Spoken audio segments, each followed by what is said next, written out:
نحمده ونصلي على رسوله الكريم أما بعد فأعوذ بالله من الشيطان الرجيم بسم الله الرحمن الرحيم لا يستوي منكم من أنفق من قبل الفتح وقاتل أولئك أعظم درجة من الذين أنفقوا من بعد وقاتلوا وكلا وعد الله الحسنى والله بما تعملون خبير آمنت بالله صدق الله مولانا العظيم اللهم صل على محمد وأنزله المقعد المقرب عندك يوم القيامة۔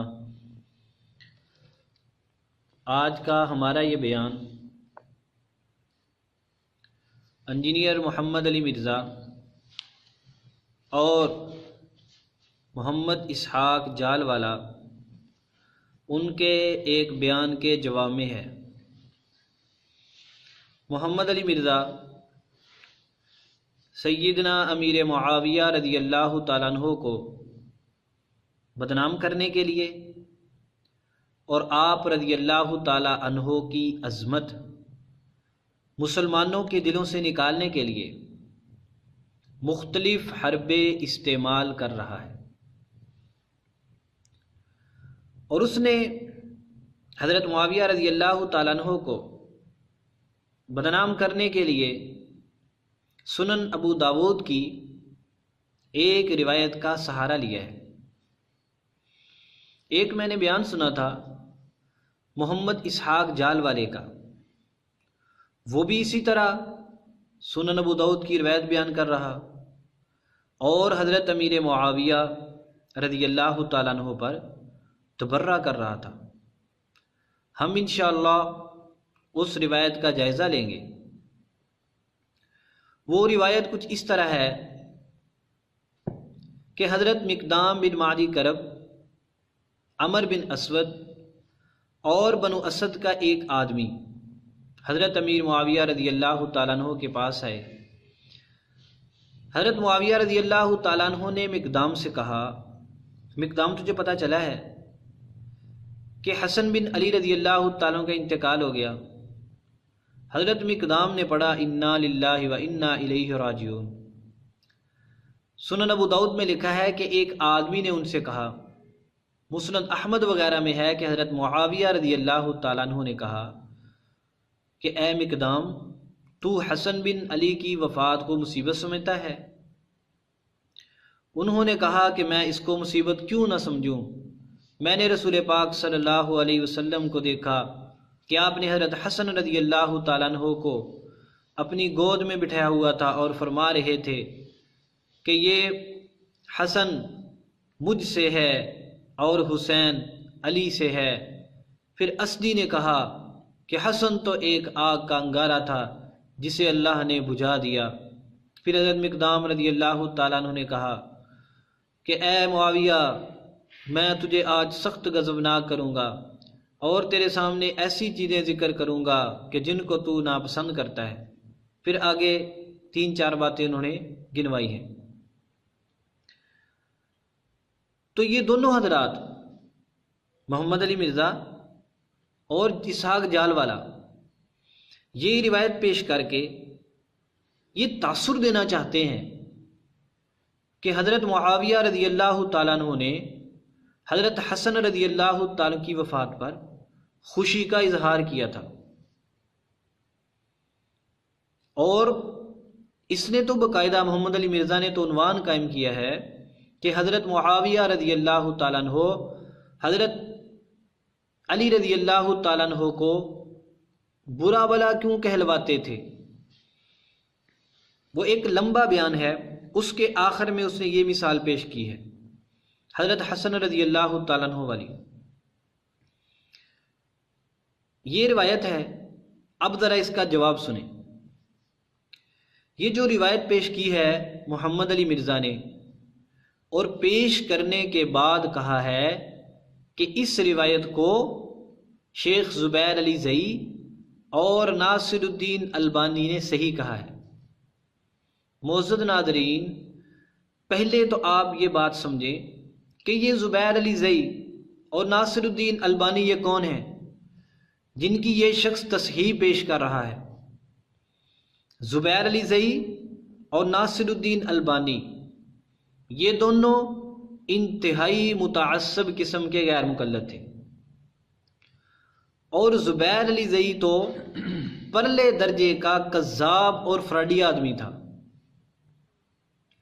جس راوی کو دل چاہتا ثقہ بنا دیتا، جس راوی کو دل چاہتا ضعیف کہہ دیتا۔ ایک ہی راوی جب اپنے مطلب کی روایت میں آتا تو کہتا یہ ثقہ ہے، اگر وہ مخالف روایت میں آ جاتا تو پھر کہتا ہے ضعیف ہے۔ مثال کے طور پر یہ اپنی اکثر کتابوں میں کہتا ہے کہ امام ابو یوسف رحمۃ اللہ علیہ ضعیف راوی تھے، لیکن نصر الباری فی تحقیق جزء القراءۃ البخاری میں اس نے امام ابو یوسف کے واسطہ سے ایک روایت پیش کی ہے، اور اس روایت میں اس نے آخر میں کہا ہے کہ اس کی سند صحیح ہے۔ بندہ اس سے پوچھے کہ اگر یہ راوی ضعیف ہے تو سند کیسے صحیح ہو گئی؟ سند تو تب صحیح ہوتی ہے جب اس کے راوی ثقہ ہوں۔ تو امام ابو یوسف ہر وقت ضعیف ہے، جب اس کے مطلب کی بات کر دیں تو پھر ثقہ بن جاتے ہیں۔ یہ زبیر علی زئی کا حال ہے، جس کو یہ شیخ زبیر علی زئی کہہ کر عام عوام کے سامنے ایسے بیان کر رہا جیسے یہ بہت بڑا عالم ہو اور اسماء الرجال کا پتہ نہیں کتنا ماہر ہو۔ دوسرا ناصر الدین البانی، وہ بھی کوئی بہت زیادہ معتبر آدمی نہیں تھا۔ اگر وہ یہ دور حاضر کے 2 بندے پیش کرتا ہے تو ہم بھی پیش کرتے ہیں۔ سنن ابو داود کی اسی روایت کو عرب عالم علامہ شعیب الارنوط رحمۃ اللہ علیہ نے سنن ابو داود کے حاشیے میں لکھا ہے۔ کیا لکھا انہوں نے کہا ضعیف، کہ یہ روایت حضرت معاویہ رضی اللہ تعالی عنہ پر طعن کرنے کے لیے جو تم پیش کرتے ہو یہ روایت ضعیف ہے۔ کیوں ضعیف ہے؟ لضعف، ضعیف کیوں ضعیف ہے؟ لضعف بقیہ وہو ابن الولید الحمصی، کیونکہ اس میں ایک راوی ہے بقیہ اور یہ بقیہ بن ولید حمصی ہے، وہ چونکہ راوی ضعیف ہے اس لیے یہ روایت بھی ضعیف ہے۔ تو اگر تم زبیر علی زئی اور ناصر الدین البانی کو پیش کرتے ہو تو پھر ہم علامہ شعیب الارنوط کو پیش کر دیا۔ علامہ شعیب الارنوط نے اس روایت کو ضعیف کہا ہے، اور علامہ شعیب الارنوط رحمۃ اللہ علیہ کی بات بالکل اصول اور محدثین کے اقوال کے عین مطابق ہے۔ پہلی بات تو یہ ہو گئی۔ دوسری بات، یہ روایت صحیح نہیں ہے بلکہ یہ روایت ضعیف ہے، منکر ہے، ناقابل اعتماد ہے۔ کیوں؟ اس لیے کہ اس روایت کی سند میں ایک راوی ہے بقیہ بن ولید۔ بقیہ بن ولید کے بارے میں آپ سنیں محدثین کیا کہتے ہیں۔ نمبر 1، امام ابو مسہر فرماتے ہیں بقیۃ احادیثہ لیست نقیہ فکم منہا علی تقیہ۔ امام ابو مسہر فرماتے ہیں کہ بقیہ راوی کی احادیث درست نہیں ہیں، بقیہ راوی کی حدیث درست نہیں ہے، اور فرمایا اس کی حدیثوں سے بچ کے رہو۔ بقیہ راوی کی حدیثیں درست نہیں، اس کی حدیثوں سے بچ کے رہو۔ امام ابو مسہر کا قول امام ابو حاتم کے بیٹے ان کی جو کتاب ہے الجرح والتعدیل اس میں ہے، جلد نمبر 2 صفحہ نمبر 425۔ نمبر 2، امام ابن خزیمہ فرماتے ہیں لا احتج ببقیۃ، کہ میں بقیہ راوی کی حدیثوں سے حجت نہیں پکڑتا، میں اس کی حدیثوں کو دلیل کے طور پہ نہیں لاتا۔ امام ابن خزیمہ کا قول کہاں لکھا ہے؟ میزان الاعتدال جلد اول صفحہ نمبر 332۔ نمبر 3، امام احمد بن حنبل فرماتے ہیں کہ میں پہلے سمجھتا تھا کہ بقیہ راوی مجہول راویوں سے منکر روایتیں لاتا ہے، پھر میں نے دیکھا کہ یہ تو مشہور راویوں سے بھی منکر روایتیں لاتا ہے۔ کیا پتہ چلا امام احمد کے قول سے کہ بقیہ راوی ضعیف مجہول راویوں سے منکر روایتیں لاتا ہے اور ثقہ راویوں سے بھی منکر روایتیں بیان کر دیتا ہے۔ امام احمد رحمۃ اللہ علیہ کا قول میزان الاعتدال جلد اول صفحہ نمبر 332۔